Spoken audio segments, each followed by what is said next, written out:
He had 5 sisters and was the youngest of them all. From the day he was born, Mark was treated like something precious. His father pampered him, protected him, and made sure he never lifted a finger at home. While his sisters helped in the kitchen and learned responsibility early, Mark played outside with his friends, laughing and enjoying his childhood without a worry in the world. Life felt simple back then. Mark believed it would always stay that way. As the years passed, things slowly began to change. By the time Mark turned 16, all 5 of his sisters were already married and living with their own families. The house that was once full of noise and movement became quiet. His parents were older now, his father complained of back pain more often, and his mother tired easily. One morning, Mark woke up and realized something had shifted. There was no one else to help. That day, he cooked for the first time. The food didn't taste very good, but his mother smiled anyway. He cleaned the house slowly, unsure of what he was doing. That night, he washed clothes by hand, his fingers aching. No one praised him, no one clapped. But responsibility had arrived, and it was no longer leaving. Mark's friends didn't understand what was happening. They still came to his house, calling his name and inviting him out. But Mark was busy, or tired, sometimes both. He started saying no more often. Maybe tomorrow, he would tell them. Tomorrow came and went. The jokes started. They said he had changed. They said he acted old. Eventually, they stopped calling altogether.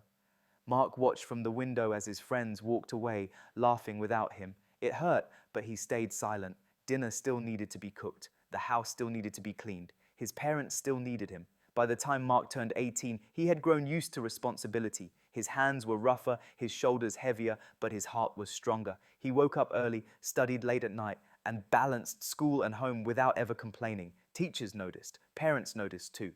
And that's when the comparisons began.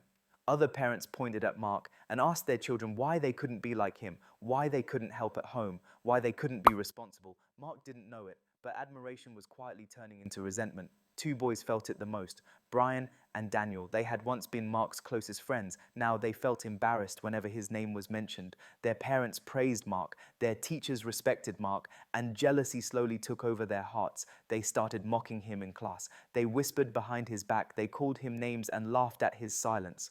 Mark heard everything, but he never responded. Not because he was weak, but because he believed kindness mattered more than revenge.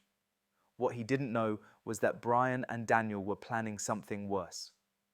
Graduation day arrived. The school hall was filled with music, laughter, and excitement. Students dressed in their best clothes, celebrating the end of one journey and the beginning of another. Mark stood quietly among them, nervous but proud of how far he had come.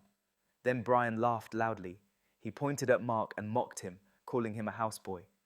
Daniel joined in, joking about how Mark probably came straight from washing plates before attending the party. Laughter echoed around them. Some students joined in, others looked away. Mark felt his chest tighten. Years of sacrifice, years of silence, all reduced to a joke. He wanted to disappear, he wanted to speak, but he stood still, humiliated and broken. Then the room went quiet. The principal stepped forward and began to speak. He talked about success, discipline, and character. Then he paused and called Mark's name. Mark froze.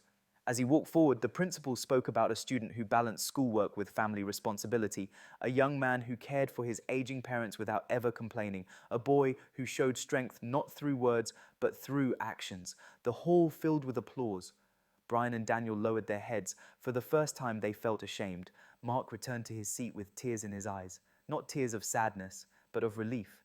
In that moment, he understood something deeply. Being kind is not a weakness. Being responsible is not something to be ashamed of.